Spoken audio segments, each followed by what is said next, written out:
건물의 가격은 수십억이 날아가는 거거든요. 그러니까 이게 쉽지가 않아요. 이게 정말로 어려운 일이에요. 완전히 완전히 망한 거죠.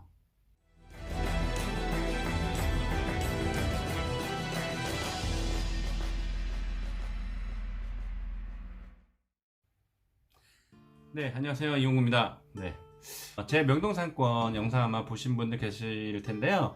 그 명동에 대한 상권의 댓글이 다른 영상보다 조금 많이 달리고 있습니다. 그리고 거기에 대해서 그 명동의 실제의 임대료에 대해서 이제 아시는 분들이 굉장히 많은데 굉장히 놀라셨을 거예요. 왜냐면 20평에 월세가 7,500만원, 50평에 월세가 1억 2천만원. 물론 강남역도 그런 곳이 있습니다만 명동처럼 그렇게 많지는 않거든요. 아마 제 영상 때문에 아마 명동이 월세가 비싸다는 것은 그냥 어림짐작 알지만 실제로 저를 통해서 그 얘기를 들으니 정말로 경악하셨을 거예요.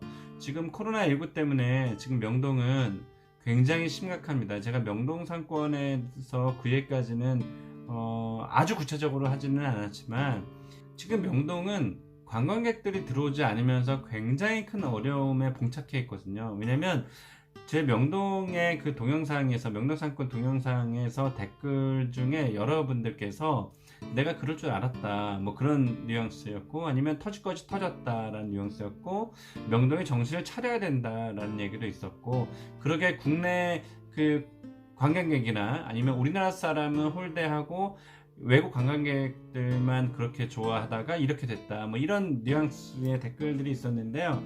어찌됐든 명동은 지금 굉장히 큰 위기에 봉착이 되어 있습니다. 작년 영상이었나요? 한번 제가 명동 영상을 한번 올린 적이 있었던 것으로 기억이 되는데, 그때 당시에는 마스크 당연히 없었죠. 코로나19 전이니까. 굉장히 많은 사람들이 바글바글 됐는데 대부분 90% 이상이 외국 사람이었어요. 동남아, 중국 사람, 유럽 사람, 미국 사람, 어쨌든 90% 이상이 외국 사람이었었는데, 저는 이제 컨설팅 20년 넘게 했으니까 그 명동에 서서 이제 그렇게 되다가 결국은 명동 상인들의 잘못이라고 볼 수는 없는 거고요.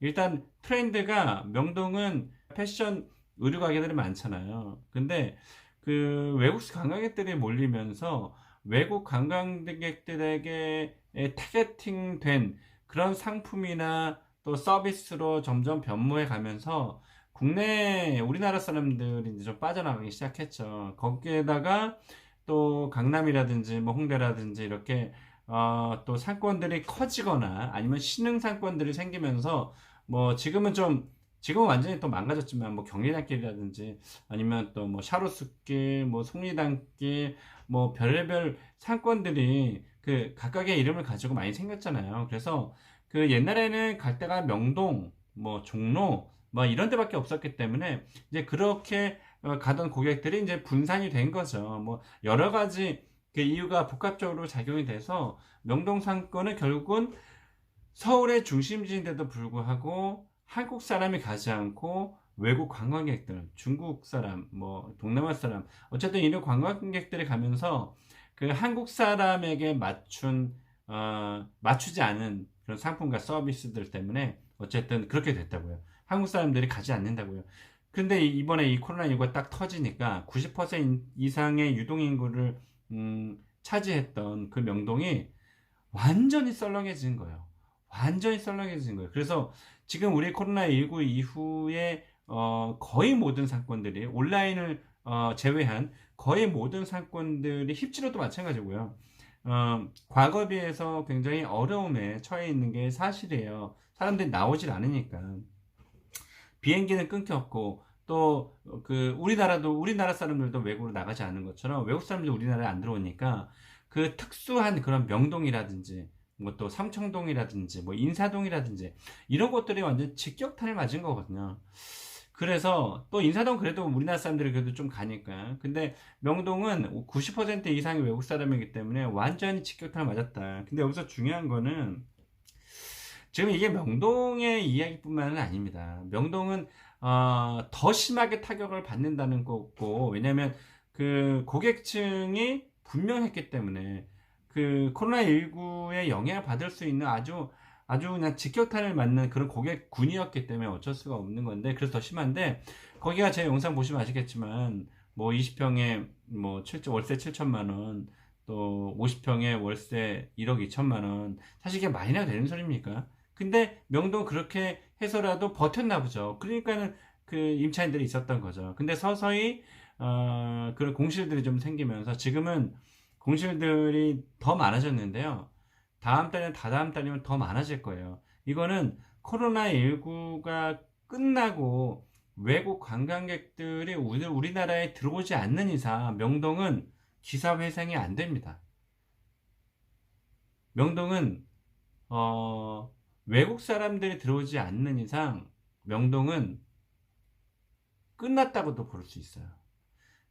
명동 상인분들이 으쌰으쌰해서 안 되겠다, 우리가 외국 사람들에게만 의존해서는 살 수 없다, 우리 다시 우리나라 사람들 소비자들을 위한 그런 상품이나 서비스나 행사들을 기획을 해서 다시 한번 모색해보자, 과거의 그 영광을 누려보자. 사실 그게 쉬운 일이 아니죠.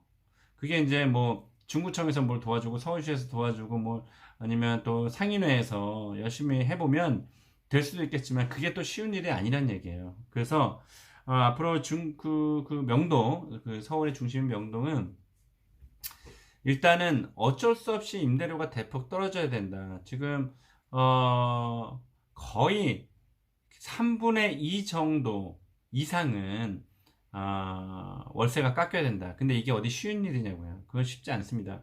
건물주, 그렇게 되면 월세에 따라서 건물의 가격이 크게 변동이 되기 때문에 월세가 몇 천만 원 깎여지지만 건물의 가격은 수십억이 날아가는 거거든요. 그러니까 이게 쉽지가 않아요. 이게 정말로 어려운 일이에요.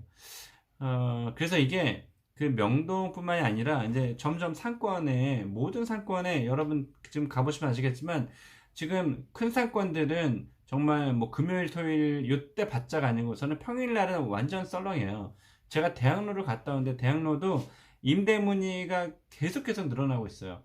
그 대학로는 이제 상권이 두 개를 분류가 됩니다. 마로니 상권하고 농신가 상권이라고 지금 CGV가 들어간 상권인데, 그 CGV 쪽에 그 메인 골목들이 옛날에 권리금이 한 5억, 4억씩 했었거든요. 그래도 물건이 안 나왔어요. 근데 지금은 임대 문의가 5개, 6개씩 걸려 있어요. 그 1층이. 그 완전히 되게 썰렁합니다. 되게 썰렁해요. 그 여기 권리금을 받을 수 있겠습니까? 과거에 4억, 5억 원씩 주고 들어갔던 곳들은 완전히 망한 거죠. 그래서 지금 이게 이제 비단 이쪽뿐만이 아닌 거죠. 그래서 일부 뭐 방위동 그 먹자골목이라든지 일부 제가 앞으로도 더 잘 될 것이라고 좀 인정을 해주고 있는 그런 상권들 외에는 거의 모든 상권이 타격을 받고 있습니다. 그래서 자, 여기서 제가 드리고 싶은 말씀 이제 나옵니다.